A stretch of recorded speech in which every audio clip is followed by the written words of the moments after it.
So, privilege kayo sa kuha nga makawali. Ba kayo, pero I did my best. So, I know, thought ang gihatag ang Ginoo. So, thank you, Pastor, nga tigaan mo ko privilege nga makawali. Dili yung ang ayan, mutindog diri kay dayo kay kayo. Akong trabaho lang yun, magmap ra gid sa altar, pero walay ko nag-expect musaka gid ko diri.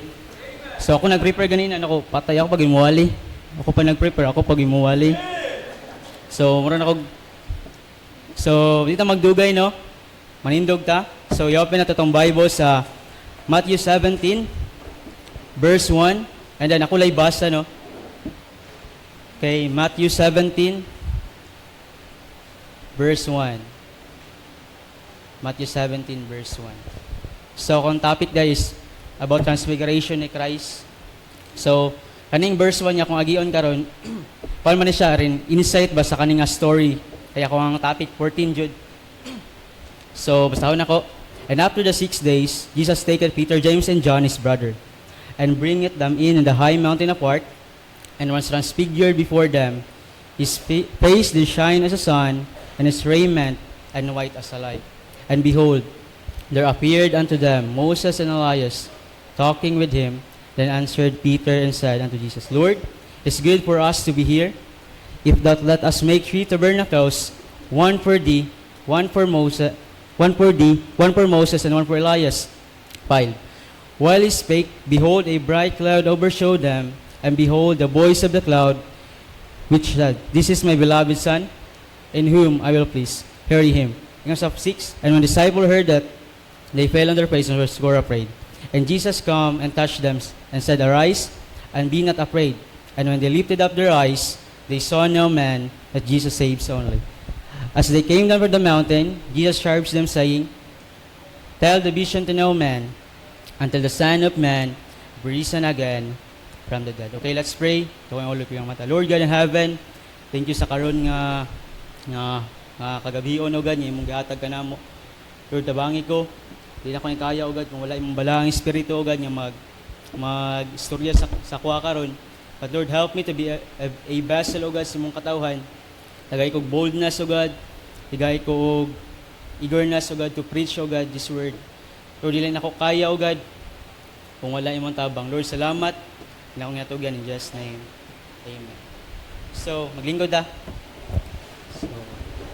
Okay na. So, ingon na nako ang insight no.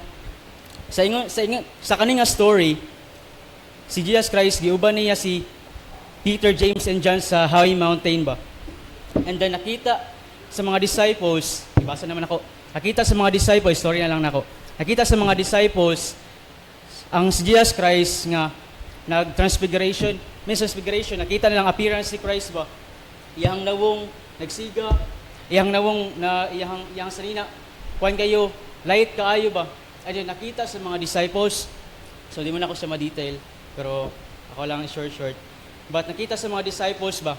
And then nag-appeared si Moses o si Elijah sa kana nga mountain. Nakita nila nga nakitaan sa mga disciples nga si Christ ba. O nakita po sa mga disciples si Moses o si Elijah o nag-appeared sila ha. And then nagpalak si Moses, kinahadlok siya ba? Ay nga naman, ano si Moses nga, Lord, arang himuon ta mo 3 tabernacles, wala siya kabalot siyang himuon ba? Ay nga naman, wala siya kabalot siyang feeling, nakita nila si Christ, nakita niya si Moses o si Elijah. So nagpalak siya, while nagastorya si Peter, na nag-appeared sila ha, nga clouds, nagpalibos sila ha, o ang clouds, behind sa clouds nga na voice nga nagstorya. Ug hadlok kay si Peter ikaw daw maka-experience nga tibok lang kinabuhi. Naka-experience sila nga clouds nga magstorya. So, wala gila to na experience. So ang gibuhat ni Peter na so kung wala sila kabaluwas lang himuon. So, nag-appear sila ang clouds and then nahitabo tapos nahadlok kayo sila. Tapos tingala sila nawala si Christ ba. Ana si Christ sila. Disciples, ayaw mo kahadlok. Arang, arise and be not afraid. Ako ni. So, tingnan lang mo disciples sila si Christ man din no. So, natindog ang mga disciples. And you know what? Ana si Christ sila nga, kung munaog mo diri sa kaninga mountain, ayaw ninyo iingon unsa inyong nakita diri. Tell the vision to no man until the Son of Man be risen again from the dead. So, gingon ni Christ nga, kung munaog mo sa kaninga mountain, ayaw ninyo iingon kung unsa inyong nakita diri. Kaya nga naman, na ay multitude nga nag-aktang sa valley o sa ubos. Kaya gikan sila sa mountain, right? Gikan sila sa mountain. And muna ako ang message sa 14, dalawa. And when they were come the multitude, there come to him a certain man kneeling down to him, saying, Lord, have mercy on my son, for he is lunatic and square-vexed. For oft times he falleth into the fire, and oft times in the water.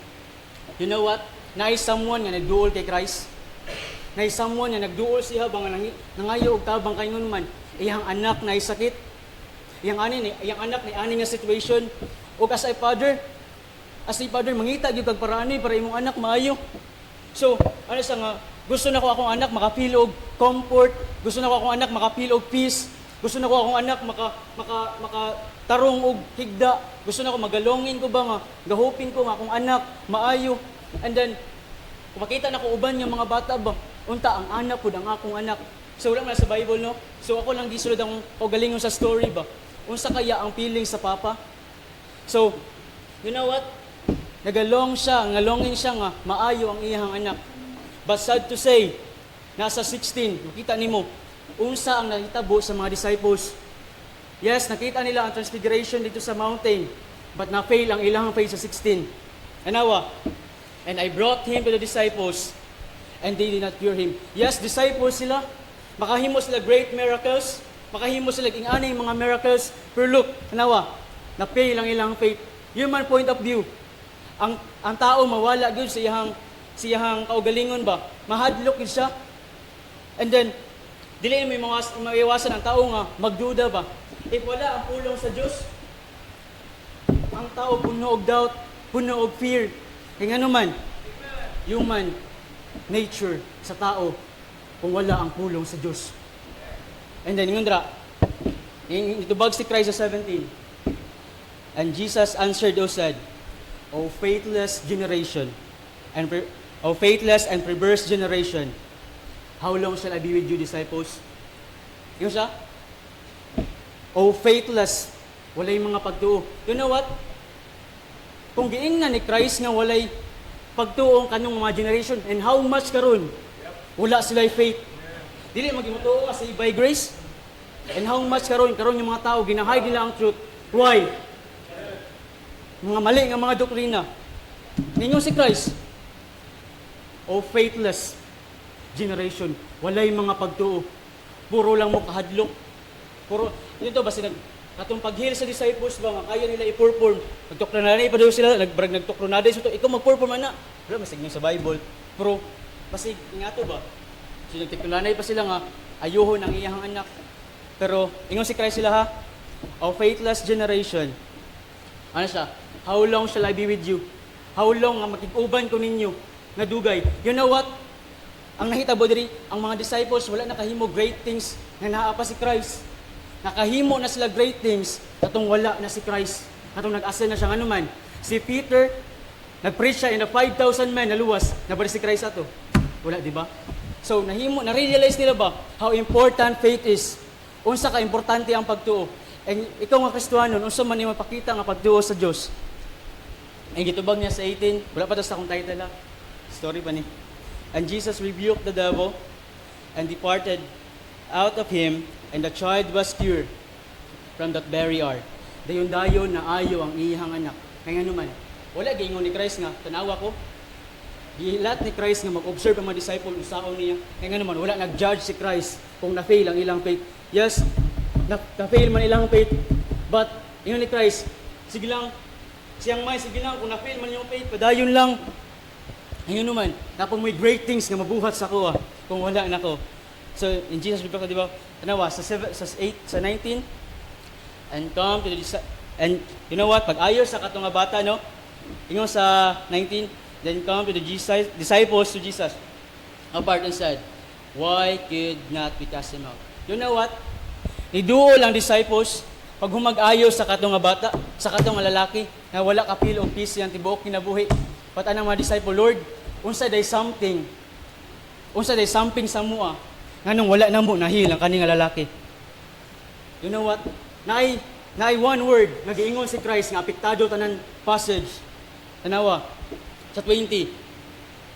And Jesus said unto them, because of your unbelief. Human point of view, dili matinuuhon ang tao. For verily I say unto you, if you have faith as a grain as mustard seed, you shall say unto this mountain, remove yonder place, it shall remove, shall be nothing, shall be impossible unto you. You know what? Ang mustard seed na ginaingon dira, dili lang na gamay nga binhi o gamay nga liso, but genuine na nga faith. Dili na siya gamay lang, pero tunid anay na nga pagduo. Dili lang siya ingon nga faith lang ni, gamay lang ni. But you know what? Hindi ko matuo kung walay faith ang mga disciples. But napot sa faith lang kaugalingon ba? Follower gud ni Christ. Sunod-sunod yun ni. But look, kung dili ka mag-trust sa Ginoo, ayaw kog ingna nga og imong layo imong kinabuhi sa pulong sa Ginoo, ako ingna ka nakay pagtuo. Kung imong kinabuhi layo sa kabubuton sa Dios og kaning pulong away ba sa imong kinabuhi. So, ingon sa kuan sa 21, howbeit this kind goeth not out by prayer and fasting. Dili niyo na mabuhat kung walay prayer and fasting. So, the title of my message karon nga gabi, the trial of your faith. Ang pagsulay sa imong pagtuo. I'm asking karon nga gabi, unsa man nga pagtuo imong mapakita sa Dios? The trial of your faith. Unbelief ba? O pagtuo? Are, again, gingon na ako ganina. Number 1, faith that overcomes unbelief. You know what? Human point of view, ang tao jud na ipagduda og dili nimo na mahawa. Bisan unsa pa ng aspekto siyang kinabuhi, ang tao gihapon na ay pagduda og fear ba? Na kailangan nato ma-overcome. You know what? Ma-overcome nimo ang unbelief if you have found it in this book. Pulong sa Diyos. Kung wala ning pulong sa Diyos, ingon niya nakipagduo. So, A, faith that overcomes doubt. Nahadlo ka? Nagaduda ka? Sa himuon pa sa Diyos, imong kinabuhi? Nagaduda ka nga ang mga posible nga butang, posible sa Diyos? Imposible nga buhaton sa Diyos?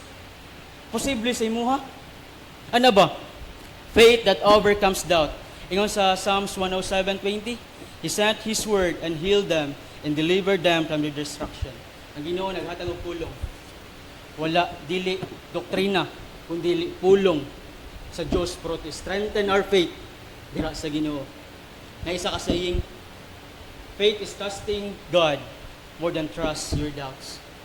Again, faith is trusting God more than trust your doubt. Ayaw dudahay ang iyong pagtuo.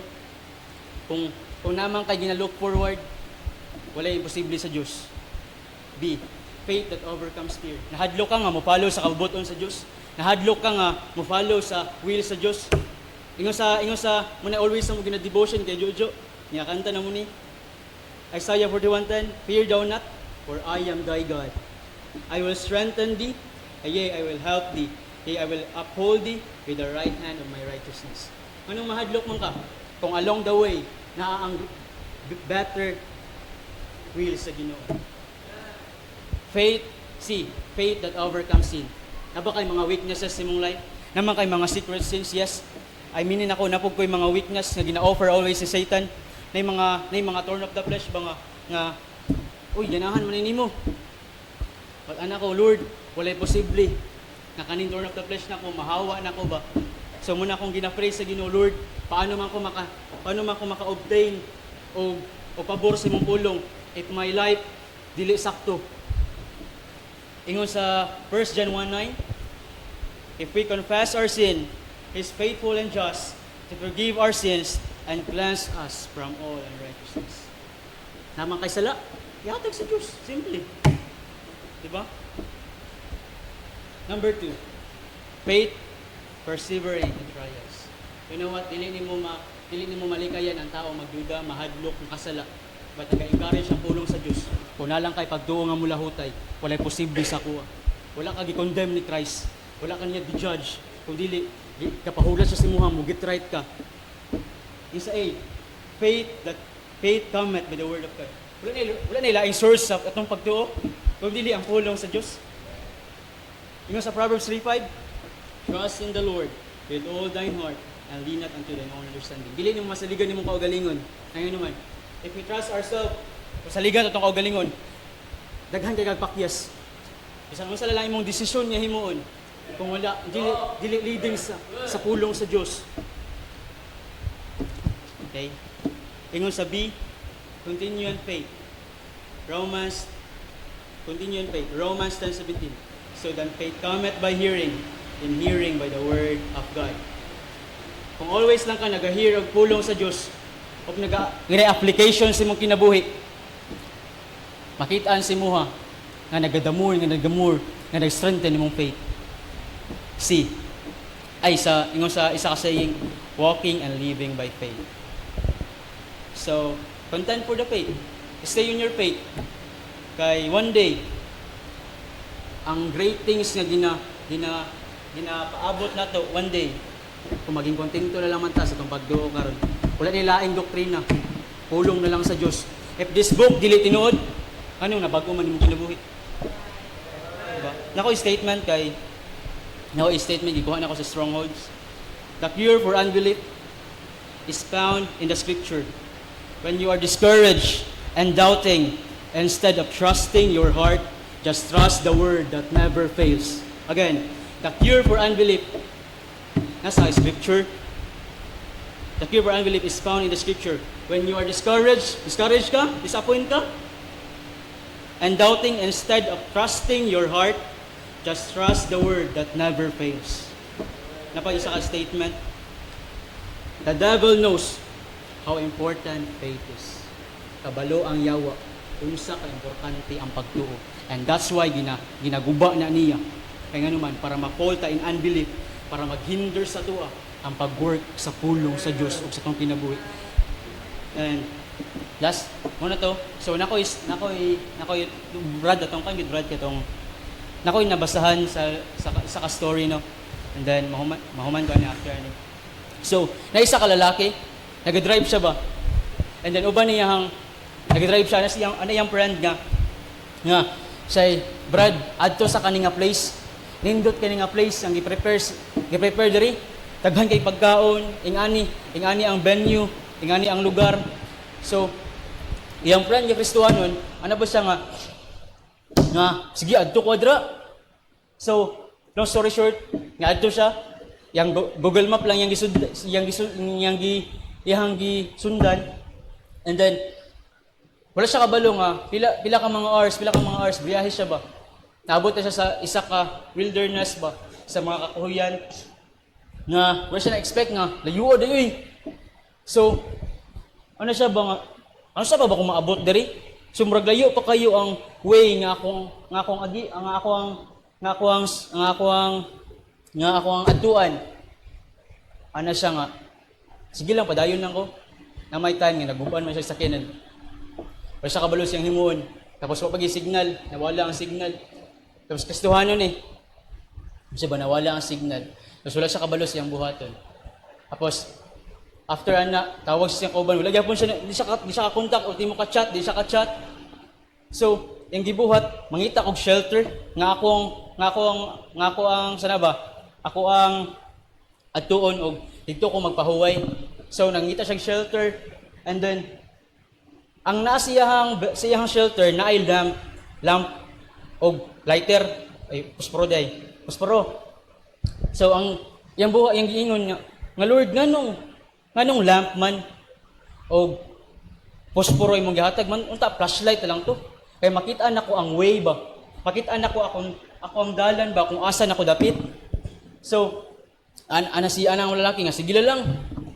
Arang muna naman ni ang naasa ko And then, long story short, sindihan niya, gilakaw siya.